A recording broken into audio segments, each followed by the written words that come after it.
کشتی میں شور اٹھا، میں لٹ گیا، میں تباہ ہو گیا۔ لوگوں نے کہا خیر تو ہے، کیا بات ہوئی، کچھ بتاؤ تو صحیح۔ مگر وہ آدمی بس چلائے جا رہا تھا، ایک ہی رٹ لگی تھی کہ میں لٹ گیا۔ کشتی کے سبھی مسافر ایک جگہ جمع ہو گئے اور ایک دوسرے سے پوچھنے لگے کیا بات ہے، کسی کو کچھ معلوم ہوتا تو بتاتا کہ کیا بات ہے۔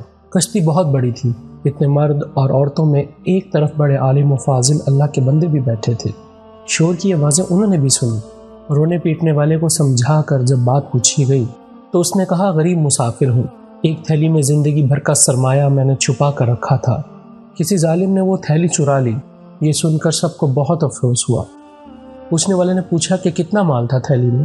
اس نے بتایا 1000 اشرفیاں تھیں۔ 1000 اشرفیاں بہت بڑی رقم ہوئی۔ سو جس نے سنا اس سے افسوس ہوا۔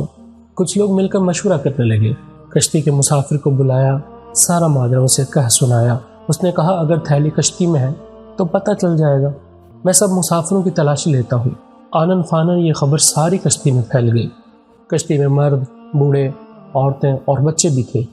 کڑی نگرانی میں تمام مسافروں کی تلاشی ہوئی مگر کسی کے پاس گمشدہ تھیلی نہ نکلی۔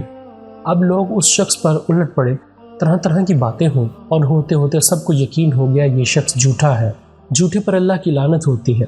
سب اسے برا بھلا کہہ کر اپنی جگہ جا بیٹھے، جھوٹا سٹ پٹا کر اپنی جگہ آ بیٹھا۔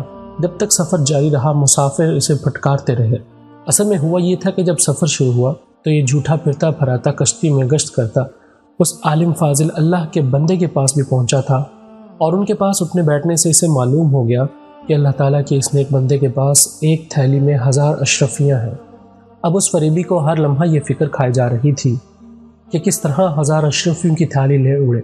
جب کوئی اور تدبیر نہ بن پائی تو اس نے یہ کھیل کھیلا کہ میری تھیلی گم ہوئی ہے تو تمام مسافروں کو تلاشی دینا پڑے گی، اور جس سے وہ تھیلی نکلے گی میری ہو جائے گی۔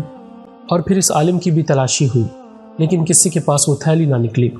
جب دریا کا سفر ختم ہوا اور کشتی کنارے لگی اور تمام مسافر اتر گئے تو اس جھوٹے نے علیحدگی میں اللہ کے اس نیک بندے سے پوچھا کیا آپ نے مجھ سے جھوٹ کہا تھا کہ آپ کے پاس 1000 اشرفیاں ہیں؟ انہوں نے کہا نہیں، میں نے جھوٹ نہیں کہا تھا، میرے پاس واقعی 1000 اشرفیاں تھیں۔ اس نے پوچھا پھر وہ تھیلی کہاں گئی؟ انہوں نے جواب دیا جب تو نے اپنی تھیلی گم ہو جانے کا ڈھونگ رچایا تو میں سمجھ گیا تو نے میری تھیلی ہتھیانے کے لیے یہ سب کھیل کھیلا ہے۔ تھیلی میرے پاس سے نکلتی تو سب کو یقین ہو جاتا کہ میں چور ہوں، اس لیے میں نے چپکے سے وہ تھیلی دریا میں ڈال دی۔ جھوٹے نے کہا 1000 اشرفیاں آپ نے دریا میں ڈال دی؟ جواب ملا ہاں۔ اس نے کہا تب تو آپ کا بڑا نقصان ہوا۔ جواب ملا نیکی کا بدلہ برائی سے دینے والے ظالم دوست میرے نزدیک اہمیت دولت کی نہیں، لوگوں کے اس اعتماد کی ہے جو حدیث نبوی صلی اللہ علیہ وآلہ وسلم کی خدمت کے لیے مجھے برقرار رکھنا ضروری ہے۔ اگر میں خائن مشہور ہو جاؤں تو میری بیان کردہ حدیثوں پر کون اعتماد کرے گا؟